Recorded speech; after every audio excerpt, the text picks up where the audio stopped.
Next up is Terry Kelly. My name is Terry Kelly. I've lived in the Beverly Manor District 47 to 49 years. I've lived. I graduated from Fort Defiance High School.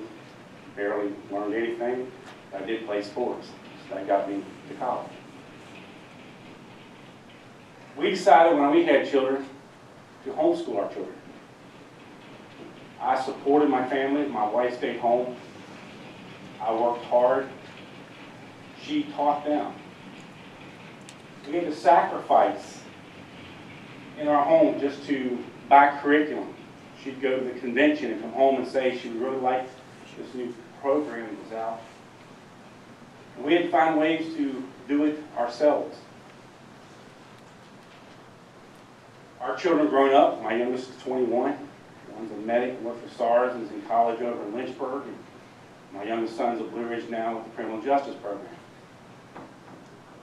It didn't hurt them any to be homeschooled. They learned a lot.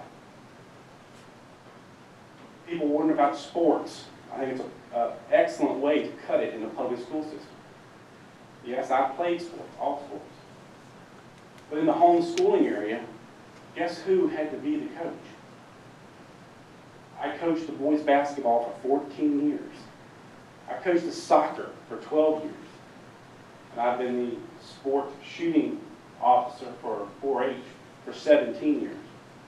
It doesn't take a village to raise a child. It takes a parent willing to be involved with their children.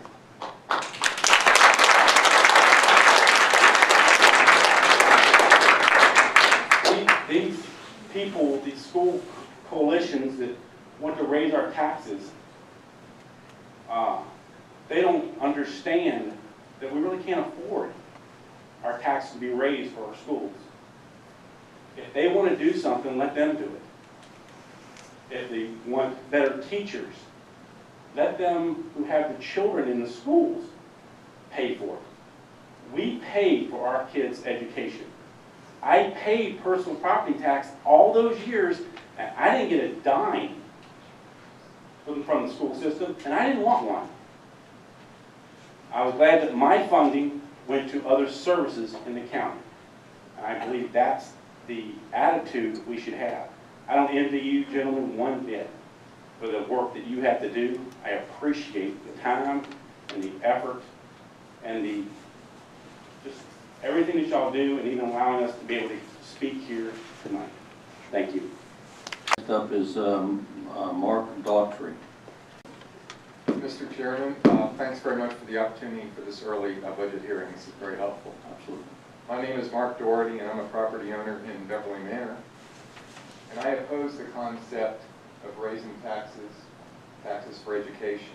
I collected several signatures in Beverly Manor today, and here are 3 quick reactions. A 75-year-old woman pays higher medical, food, and gas expenses and lives on a fixed income. A 65-year-old woman says that her husband is retiring in June, and they'll have reduced income starting in June. And the 60-year-old man said that I don't want my property taxes raised by 1 penny. Now, money only grows on trees in 2 locations that I'm aware of. 1 as a fantasy in a person's imagination, and 2 at the Federal Reserve in Washington, D.C.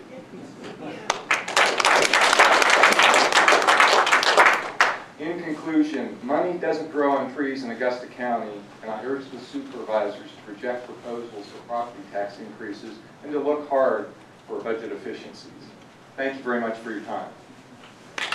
Next up is Tommy Kelly. Mr. Chairman, Mr. Cofield, members of the board.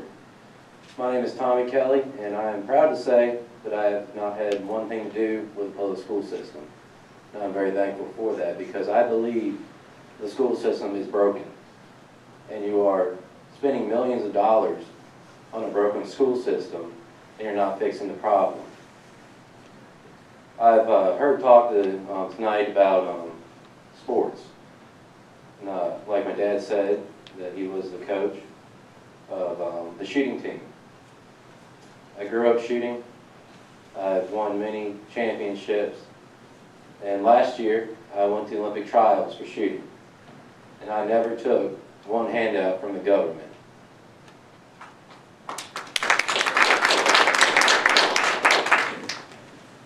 Also, I campaigned with one of you before, and I remember this last election, you promised not to raise our taxes. I went around the Beverly Manor District and I knocked on a lot of doors. And pretty much everything that was in common, they said, if this board raised our taxes, we will not re-elect them. And I would remind you of a promise that the first President Bush made to the people.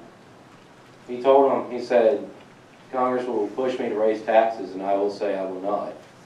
And they will say it again and I'll say I will not raise taxes. And then they'll say to me a third time, Mr. President, raise taxes, and I will say to them, read my lips, I will not raise taxes. He made a mistake. He raised taxes. In the very next election, he lost to President Clinton. When people step into the voting booth, they usually remember one thing. You raise your taxes. Thank you. Up is Linda Bright. Miss Linda Bright. I live on Love Road in Lyndhurst. And everything that I wanted to say to you this evening has practically already been said. But the one thing, the first thing that I wrote down that I wanted to say to you, I'm so glad that I'm still going to come up and speak, because I've already heard the whispers behind me that homeschoolers make a choice. And while we did leave far behind and in the dust your money and the federal money to educate our children, it wasn't necessarily a choice. In our case, it was a matter of obedience. It was obedience to the same Heavenly Father that we prayed to when we opened this meeting. But it shows that trust in Him will bring its fruit. And if I didn't trust Him, I would be afraid of the graphs that you see. Or I'd be scared by the manipulation that's used by people who threaten to shut down sports or all these other programs that public school provides. But in truth, money doesn't make you smarter. I could give you all a $100 bill, and you'd leave this room no smarter than you are now. Thank you. I appreciate it. My name is Mary Beth Slimba. I live in Fishersville, and thank you very much for this opportunity. I'll try to be brief. I would like to encourage us all to pull together. I think Augusta County has a great community where the people pull together and work together as a community. I think that the most difficult drain on Americans today is coming from the federal government. And I think that the county schools here, they're doing a great job. I think the teachers here are doing a great job. I think Dr. Bishop is doing a great job. I would like to say that I think we should take a page from State Attorney General Cuccinelli and tell the federal government that they've taken enough of our money and that we need to return control to the state, or to the local government and to the local community. Thank you very much. My name is Brandy Hatcher. I live in Stewart's Draft on Ox Road. I've lived here for 6 years, originally from Buena Vista. I have a 7-year-old and 8-year-old. They're in Stewart's Draft Elementary School. I've heard both sides of arguments tonight, and I must say that it's hard to, you can't really choose a side. I believe homeschooling is excellent. I believe public schooling is excellent. I like both sides. Personally, if I had the patience, I would homeschool. Unfortunately, I don't. I'm here to say that, you know, I've heard people say that public schools, you know, are taking too much money, and that I don't believe it's being allocated properly. I don't believe that tasks in the schools are being delegated properly.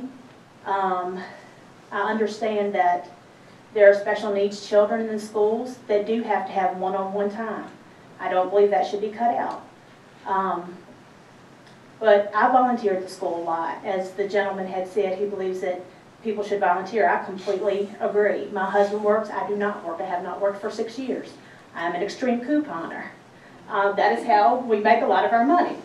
But I see in the schools the teachers who are running themselves ragged, trying to teach our children, trying to give the children what they need, which is one reason I volunteer. I shelve books in the library. I am the room mother. I volunteer. Anytime there's a time that I can volunteer, I am at that school.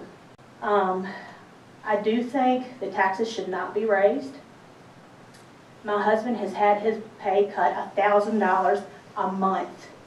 And when you add in the FICA, it's an extra $80. So he has had his pay cut $1,080 per month. So I'm going, Lord, how are we going to make it? How are we going to do this? How are we going to pay for everything if our taxes keep getting raised? What are we going to do? But like the lady just spoke, I trust in God. You know, if you do raise the taxes, I don't agree with it, but I appreciate that y'all are trying to do your best. I would not want to be in your position. But I do ask that you really think about raising the taxes, because it's going to make it hard on a lot of families. You know, I know those families are doing the best they can, and I have been blessed that I don't have to work. But there are families that don't have a choice, and if you raise taxes, the kids are going to suffer. People say we need the taxes for education, but the money needs to be allocated better. That's the problem. It's not more money, it's how it's allocated. How the administration, like they said, 2 and 3 assistant principals, we don't need that. We don't need that. I feel like the teachers probably here tonight feel like they're scum. Some of the people that have said things about public school and about the teachers, no wonder the teachers don't want to work at public schools when people talk about them the way they do. I don't agree with that. If we're gonna have public school teachers, we need to edify them. We need to lift them up instead of saying, well, you don't need the money. If you've never been a teacher at a public school, you don't know. If you have never taught at a public school, if you have never volunteered at a public school, you don't know what a public school teacher goes through. You don't know that public school teacher's cleaning puke off the floor because the parent is too busy to come take care of that child. So that teacher has to be the parent for that day. Sometimes a public school teacher is the only good example of a role model that child has. And we want to, don't give them no raises. No, it's not right. So it is hard. I know it's a hard decision to know where to put the taxes. How are we going to pay for all this? But I think we need to take a close look at how it's allocated. And yes, parents need to step up and volunteer. Parents need to do their part.